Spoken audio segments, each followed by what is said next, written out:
la mesa editorial se amplía. Sumamos más micrófonos y puntos de vista en el sonar informativo. Hoy, Alberto Mayol. 7:31, don Alberto Mayol. ¿Cómo está usted? Muy buenos días.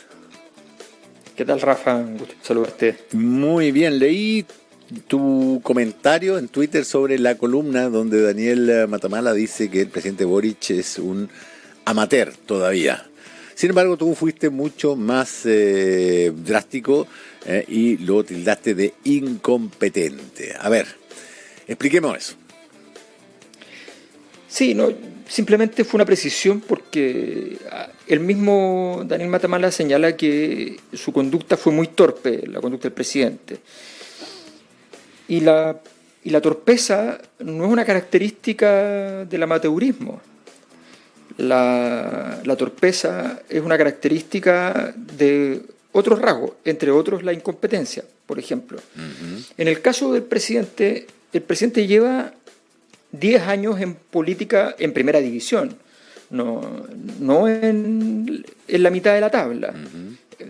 Fue una generación que entró en política estando entre los 5 mejores evaluados, convirtiéndose inmediatamente en figuras nacionales. Ese momento debe haber sido muy difícil, muy duro, muy complejo, lo sortearon bien y por tanto nadie puede decir que tiene poca experiencia. Pasó por un mundo que es altamente complejo, ingresó en ese mundo y lleva 10 años de experiencia, 2 periodos de diputado y luego electo presidente de la República, motivo por el cual, y antes estuvo en una época de alto protagónico, en la segunda línea de importancia a nivel nacional, que son las federaciones estudiantiles, pero en un momento donde esa federación estudiantil era principal, era parte de la agenda cotidiana. Por tanto, una persona que lleva 10, 12 años de experiencia no es una persona amateur, evidentemente.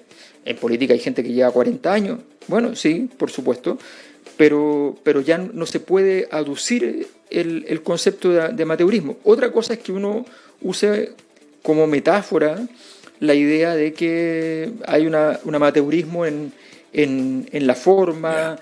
Uno podría usarlo como lo usaba San Paoli, de decir que la pasión del amateur que es importante para el deporte, pero no es el caso. Lo que quería decir Daniel era otra cosa, y entonces a mí me parecía importante hacer la precisión, y la precisión tiene que ver con 2 elementos centrales a mi juicio. Uh-huh. En primer lugar, la torpeza, efectivamente, pero esa torpeza nace de un acto de ignorancia que es inexcusable en el presidente. Ese acto de ignorancia es no comprender elementos del proceso judicial, del protocolo, a la hora de afrontar desafíos como el problema que se le planteó. Debido a que él tiene que haber tenido algún nivel de detalle. Él dice que no tuvo prácticamente ningún nivel de detalle, pero el señor Monsalve le explica que estuvo viendo las cámaras y por tanto sabe que está en juego una versión respecto a cómo ocurrieron los hechos en una relación afectiva o sexual simplemente. Uh-huh. Entonces él sabía de qué se trataba en genérico esa historia, y para esa historia es bastante evidente que una persona, tal vez se le puede pasar a alguien, igual si se te pasa y eres presidente de la República es tu responsabilidad, pero se te puede pasar a alguien que no sepa de derecho, que eso no se puede hacer. Uh-huh. Pero el presidente es una persona que terminó los ramos, los cursos de la carrera de derecho, no está titulado, pero tiene todo lo demás hecho. Está egresado, en muchos países con eso te dan la licenciatura y ya está. O sea, otra cosa es ser abogado en el fondo, pero él conoce, por tanto, dio muestra de una condición de ignorancia, de una torpeza en el actuar frente al caso, en la valoración del mismo, y por tanto eso reveló un acto en el cual se manifestó la incompetencia. Ya. A ver, varias observaciones. Primero, no hay un problema de que no es de incompetencia, sino de personalidad, digamos, de actuar como si su prestigio o su respaldo o su sola figura y posicionamiento le fuera a dar credibilidad a lo que está diciendo? Puede ser. Es un factor interesante a considerar. A ver, es difícil asumir eso porque hoy día creo que la mayor parte de los políticos saben que su mera voz no es suficiente. Yo te puedo creer que en la época de Ricardo Lagos, el mismo Ricardo Lagos creyera que él podía, por decirlo así, que en política se puede además, tapar el sol con un dedo. ¿No? Literalmente. Pero evidentemente el presidente Boric vive en una época distinta, una época donde todos más o menos sabemos que los poderes no son tal. Mira, te voy a hacer un comentario que es contrafáctico, no lo puedo mostrar, pero hay dos posibilidades. O esto nunca antes había pasado y ahora estamos frente a una generación de las élites que está abusando enormemente de su poder y lo estamos viendo, o esto más o menos siempre había pasado, pero el poder de las élites es tan bajo que la gente denuncia. Ya, sí. Entonces, si en lo segundo es así, el presidente tendría que saber que no están las condiciones para que la máxima autoridad simplemente diga yo me hago responsable de este asunto y no le pase por encima una avalancha. Claro, lo que ocurre es que la actitud no tiene tanto que ver como en ese caso el de imprimirle credibilidad a lo que él dice por la razón de quien lo emite, tiene que ver un poco con, con el liderazgo y el egocentrismo que uno sabe que tienen los políticos. Lo hemos conversado acá más de alguna vez que cuando alguien se dedica a esto, piensa que algo de mesiánico hay. Es parte de la persona, no estoy queriendo ser despectivo con nadie, digo que es parte de los requisitos para dedicarse a la política y que la posibilidad es que haya cometido un tremendo error de juicio al pensar que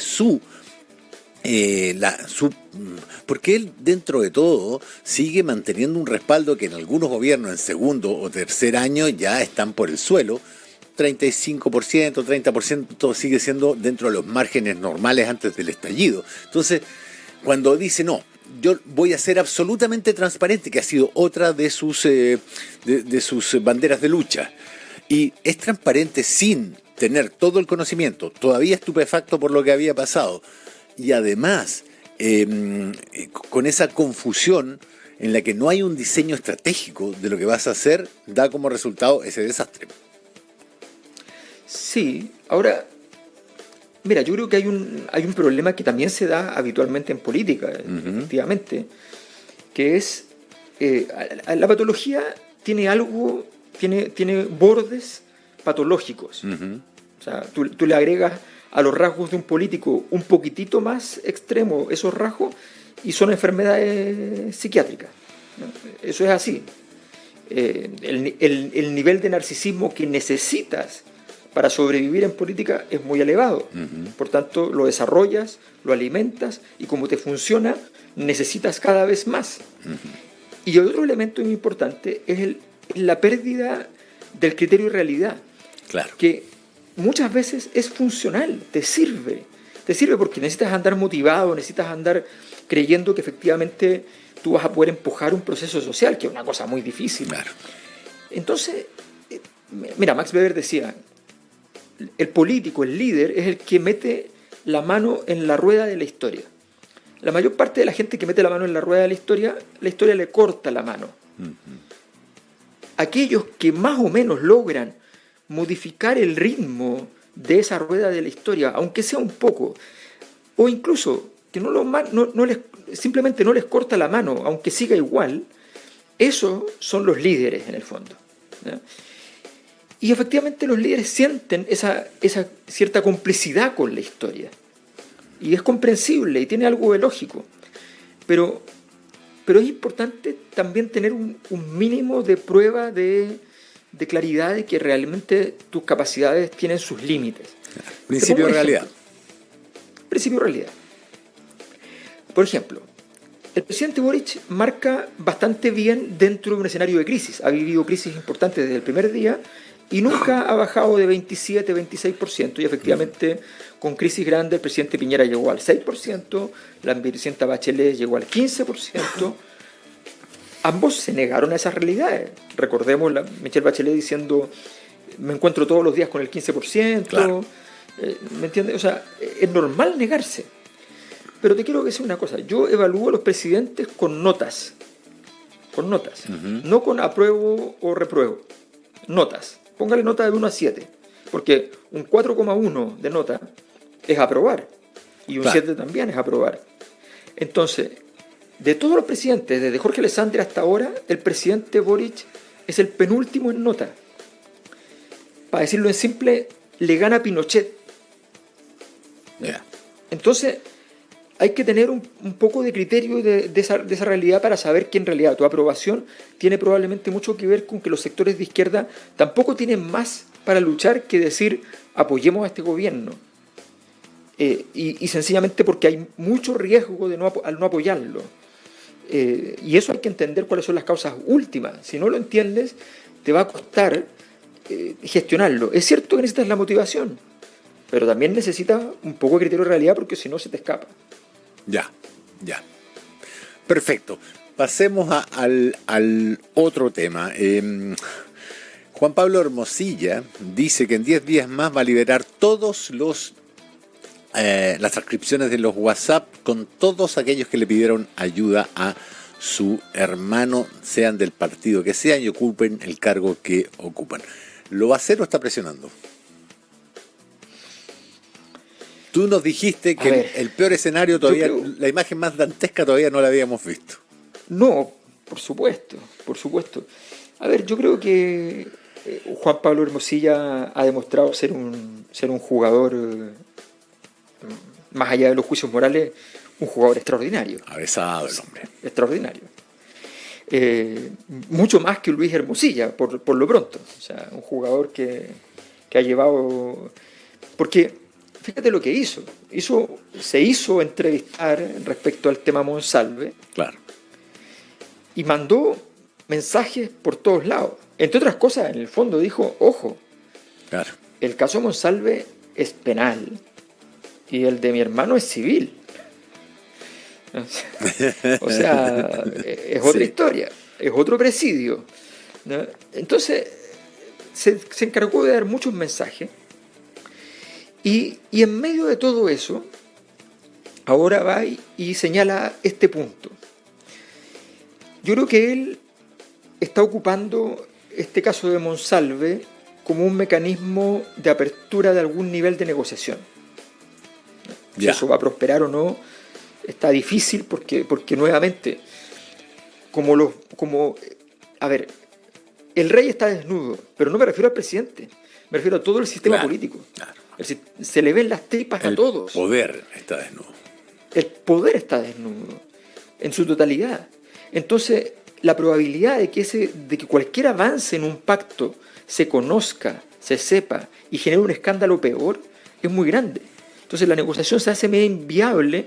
Tiene que ser como esas colusiones implícitas, ¿no? Un guiño en un ojo, jugada para allá, que parece ataque, pero no es ataque, y así sucesivamente. Entonces, si el abogado de X caso es súper cercano a alguno de los Hermosilla y ese abogado puede ir más lejos o menos lejos, se puede jugar el partido. Y el otro tiene que leerlo, entenderlo y jugar en consecuencia a ver si empieza a dulcificarse aquello que está agrio.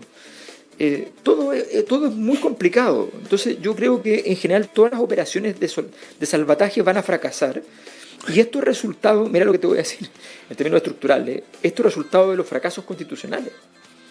O sea, la caída de la institucionalidad, claro, la estamos viendo notoriamente. La institucionalidad no resiste lo que estamos viviendo y por tanto la realidad la sobrepasa. Yo lo llamo a esto como fenómeno el exceso de realidad. Las capacidades moduladoras del sistema son nulas. Es como aquel chiste de Quino, decía, hay que derribar las estructuras, tarde se derrumbaron solas. Digamos. Exacto. ¿Te acordás que está con el cartel y se cae el edificio a su espalda? Ahora, lo que ocurre es que, a ver, Hemos asistido a un proceso de corrosión de las autoridades, normalmente por las personas que ocupan esos cargos, digamos. El ejemplo más claro es el legislativo o probablemente el judicial, ahora que sabemos lo de la Corte Suprema.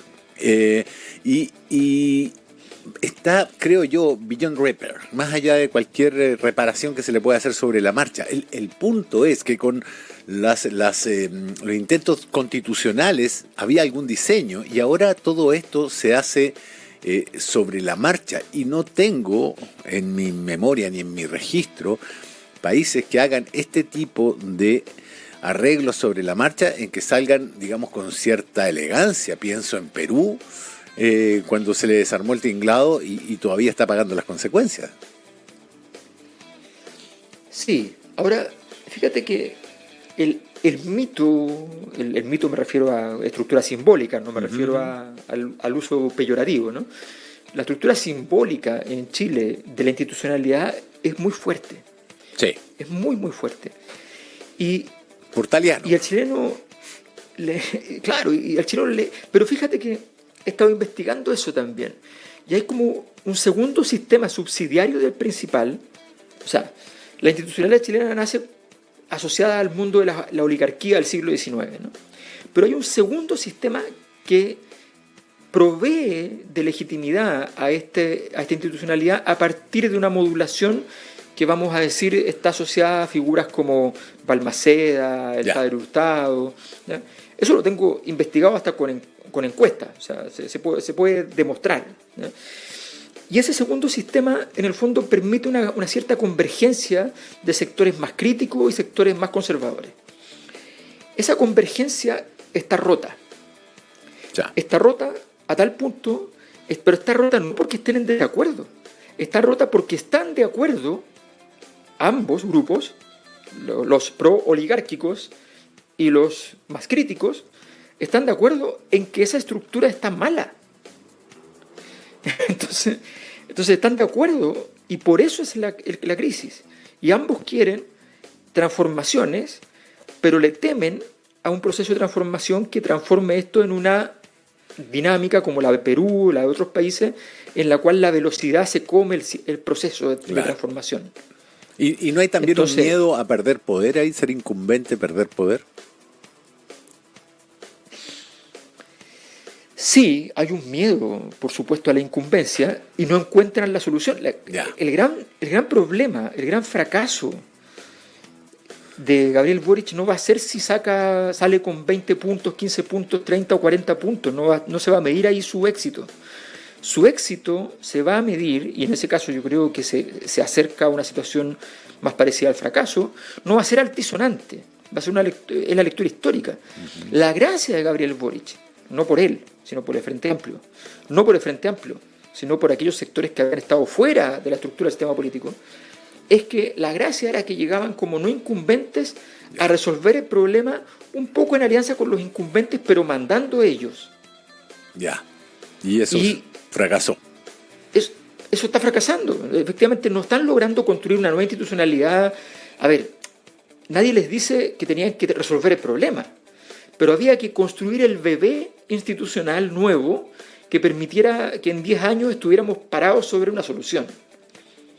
Y lo que tenemos es que estamos de pie sobre la crisis, un poco más modulada, un poquito menos altisonante, hay que decirlo, todo hay que decirlo, un poquito menos altisonante desde el punto de vista social en términos de protesta, pero más altisonante en términos del ruido, la catástrofe ruidosa de la caída de la institucionalidad, del derrumbe de las instituciones. Estamos viendo, o sea, lo que es agosto, septiembre y octubre, es una cosa increíble. Cómo se caen todas las estructuras en medio de un clima nada hostil, ¿ya? Todo empezó con un poquito de viento, la crisis de Enel, y de ahí para adelante no hemos parado. Ya, y perdona, voy a hacer una pregunta que exige una mirada sobre tu propio comentario. Cuando tú tratas al presidente de incompetente, ¿no estás como cortando también un poco esa rama? A ver, Sí, no, no, cuando Daniel el lo problema trata de amateur. es el problema de la verdad en política. Ya. Es el problema Ya. de la verdad en política. O sea, si yo tengo razón, yo puedo estar equivocado. ¿Ya? No tengo ningún problema. Hay cosas que no se dicen cuando uno es un actor político. Si yo fuera un actor político en este Ya. momento no lo diría. ¿Ya? Yo creo que el escenario que tiene el presidente da para una acusación constitucional, pero yo no le haría una acusación constitucional. O sea, yo creo que legítimamente el sistema político puede mirar para el lado y decir que el presidente se ve muy bien puesto en lo que está haciendo y se le puede dar un respaldo. No pasa nada. Pero cuando uno es analista político y cuando uno viene del mundo de la investigación, ¿ya? La honestidad académica puede tener algún límite, pero creo que todavía estamos muy por debajo de los límites. No se va a morir nadie por mi honestidad académica. Ya. Entonces me parece que es necesario decirlo, porque además creo que es una gran lección para todo el sistema, porque en realidad hay que ponerse las pilas en serio. No me refiero solo al presidente, ¿eh? Yo te puedo decir, yo trabajé en el mundo privado mucho tiempo antes, hace 20 años muchísimo, atendí a clientes muy grandes, qué sé yo, y muchas veces me tocan reuniones con el mundo empresarial, y también te puedo decir que hay muchos ejecutivos que yo me doy cuenta que están muy lejos de tener las capacidades para estar donde están.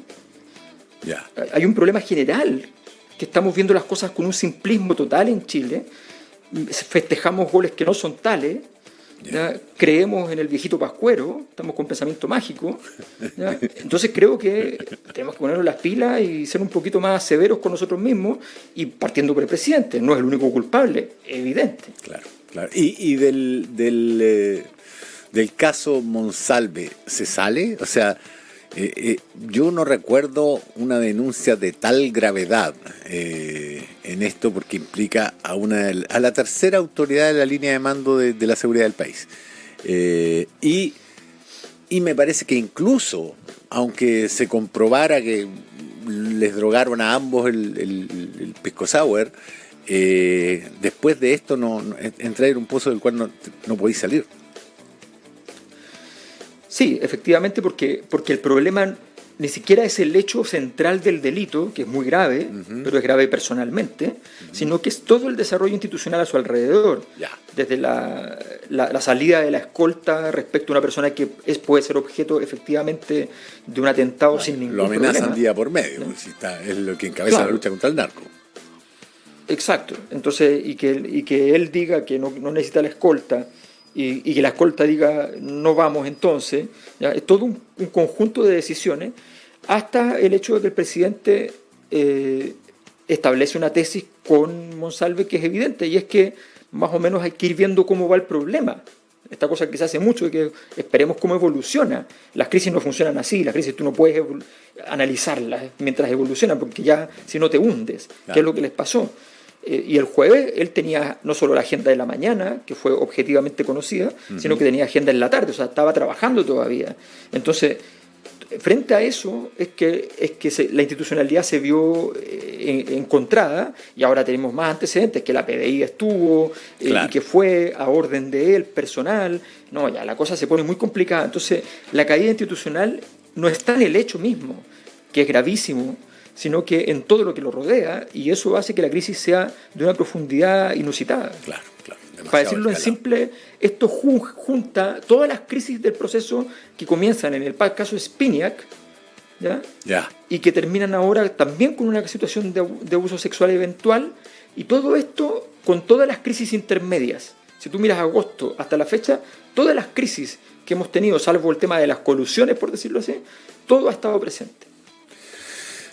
Uy. Don Alberto Mayol, muchísimas gracias por el tiempo que nos has dedicado. Que tengas una muy buena jornada. Gracias, Rafa, que estés muy bien. Abrazo, chau.